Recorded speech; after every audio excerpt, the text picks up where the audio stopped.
maintenant avant muy lépp. yéen a ngi doon wax lu am solo. sànq d'ailleurs soutien bi ñuy soutenir talibé yi pourquoi parce qu'ils commençaient à dire que ñoom dañu xam ne ils ont la chance d'avoir une famille buy veiller ci ñoom mais plus encore. Aller à l'école et tout ça alors que ils sont là ils vont pas à l'école ils mangent pas bien ils ont même pas de chaussures la moindre des choses donc c'est vraiment triste de voir ça tous les jours quoi. léegi lan ngeen bëgg a def pour les soutenir ci journée bi parce que tey la journée des talibés. Donc on peut prendre comme par exemple des habits qu'on porte plus. Ouais, c'est une goûter, c'est une je sais pas goûter, c'est argent de poche ngeen jox ko talibé pourquoi pas, ce serait bien. Tey boo ngeen génnee ngeen jox leen lu ngeen am oui, vas-y. Alors tu me disais que réchauffement climatique. Voilà, ils sont surtout venus pour ça. Oui. Ils sont venus pour ça donc ñu wax ci tuuti voilà. Aïcha. C'est qui le président? Parce que léegi là moom anglais la gën a dégg que. Okay. Let's talk about English. You don't speak. You speak English. You can. So you can if you want. I speak with you English after. Oh. After rek mu ngi ci biir comprendre nga. Vas-y Fama. Yàlla moom after dans after. Aïcha. Oui. Donc dañoo ñëw wax ci changement climatique bi. dañoo am benn événement le 23 inchallah samedi 23 à 8h place de l'OMVS. On marche pour le changement climatique nag gis nañ changement climatique problème yu mu indi ci monde bi pas seulement au Sénégal. gis nañ érosion côtière yi l'avancée des mers affaire yooyu noonu yëpp. dañoo remarqué ni population yi ñoom xamuñu vraiment raison bi. donc suñu waxee dañu naan état bi surtout Sénégal. donc soo waxee les gens ne sont pas bien informés. Ça, c'est vrai. Par rapport ak réchauffement planétaire bi. dama leen baal ñi mais soo laajee ñoom xamuñu. Ils savent pas soo waxee pourquoi. état bi la ñuy wax état bi. alors que état bi du moom mooy gérer climat bi. loolu yàlla la donc ñu ñoo war a sensibiliser nit yi moo tax ñuy dox pour wax ak population bi pour ñu xam importance su changement climatique. Voilà. D'accord.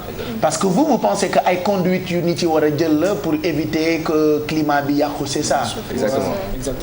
D'accord. Et maintenant. en fait dama bëggoon xam mooy yéen en tant que jeune ban projet wala lan ngeen gis ne moom ngeen mën a apporter wala ngeen mën a wax pour que nit ñi mën a au moins changer le comportement pour améliorer le climat. Donc, déjà je pense que la première chose à faire c'est de leur dire les conséquences du changement climatique.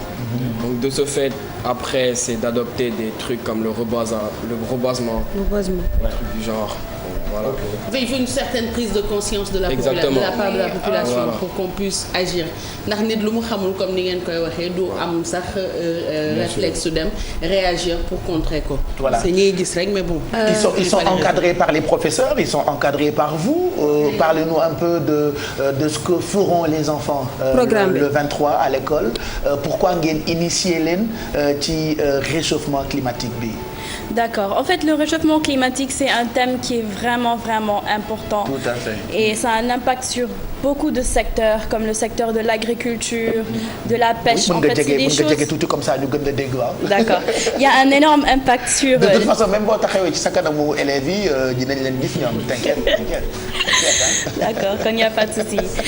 Alors, je disais en fait que ça a un impact sur beaucoup de secteurs, comme le secteur de l'agriculture, de la pêche, sur l'économie en général du Sénégal. Et ça a un énorme impact aussi sur notre santé. Tout à fait.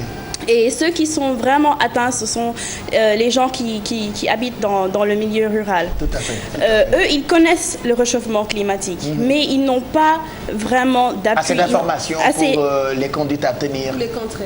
Exactement, en fait. Ils ont vraiment besoin qu'ensemble, on relève ce défi. D'accord. Et nous, SABS, on a pris l'initiative, en fait, de compenser un peu ces problèmes-là en rajoutant notre touche, et ça, c'est le reboisement. D'accord. On a comme objectif de planter 50 000 arbres par année. D'accord. À travers pendant le Sénégal. 10 ans. À travers Dakar, on va commencer dans les salles de classe. par Dakar d'abord.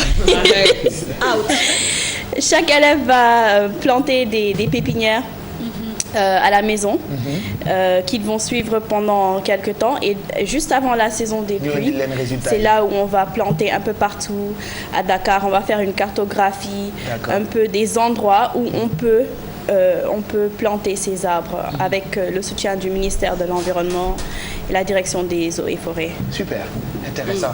Je pense que c'est très intéressant. En tout cas, il y aura que les élèves ou ñu nekkul ci école bi sax mën nañu ñëw? Non, on invite tout le monde. Tout le monde, hein? C'est un événement, oui. Tout le monde, tous ceux qui se sentent impliqués peuvent venir à la marche. Ben merci. Donc ce sera une marche là. Oui. Ok. Maintenant, Leila, you can speak in the micro because your message is very important. Your camarade de classe speak in Wolof.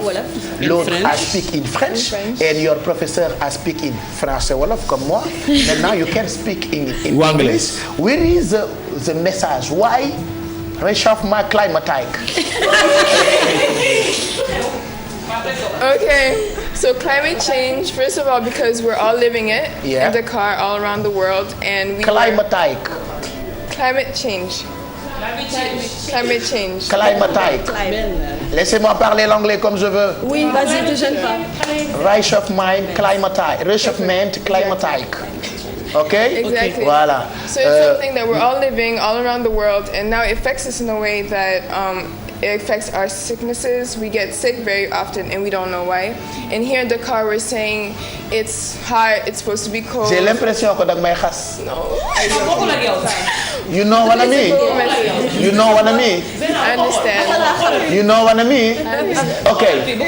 Continue. So, well, it's all about walking. Yes. So we're going to walk to spread the awareness about global warming and how we're living it and climate change. So now we're going to walk on the 23rd of April at 8 at the Place of OMVS. And it's going to be a walk. We do it every year at SAPS, and it's always for a good cause. In 2012, we did it for overfishing, and we had 26 fishing licenses that were taken back. 2014 was because of the plastic bags, and yes, it has an effect. Yeah. So this year, 2016, it's for climate change. So we want everyone to come massively. We're gonna walk for a good cause because it's very worth it. moo tax c'est-à-dire dama bëgg attirer attention parents yi surtout yóbbu leen seen doom yi ci école yu baax yi ñu jàng lii dafa neex en fait après moi je suis fan malheureusement je suivais pas je me concentrais jamais ci cours anglais yi I love you rek laa ci xamoon donc du coup màgg naa mënuma ko làkk comme il faut et quand c'est sûr hein boo gisee xale buy dégg français bu baax di làkk anglais bu baax da ngay kontaan et nous sommes fiers de I am very fier for you you know so madame your école is very cher can you put down please because it's very big price in the année scolaire et c'est pas normal et rendez-vous le 23 on viendra tous oui pour montrer ça aux téléspectateurs donc marche bi fan lay commencer pour ceux qui ne sont pas à l'école et qui veulent y participer à la place de l'OMVS place OMVS moo nekk Colobane c'est ça non côté Seydou Nourou Tall le grand rond-point rond-point bi nekk côté maire bi jaay mand non oui parce que moi je connais pas les places je connais que chez Diou ou chez les vendeurs de voilà côté de maire bi jaay mand voilà merci madame d'être venue avec les enfants merci on est très contents et puis bu leen indilee ay problème rek ngeen woo ma voilà parce que je suis le représentant de son man maay représentant parent d'élève bi Philippe merci tu restes avec nous mais toogal tuuti nga wétaluñu ils ont cours après ouh là là téye nañ leen lu yàgg dem leen alors merci Philippe jaajëfatee oui ma dama jox numéro xale bi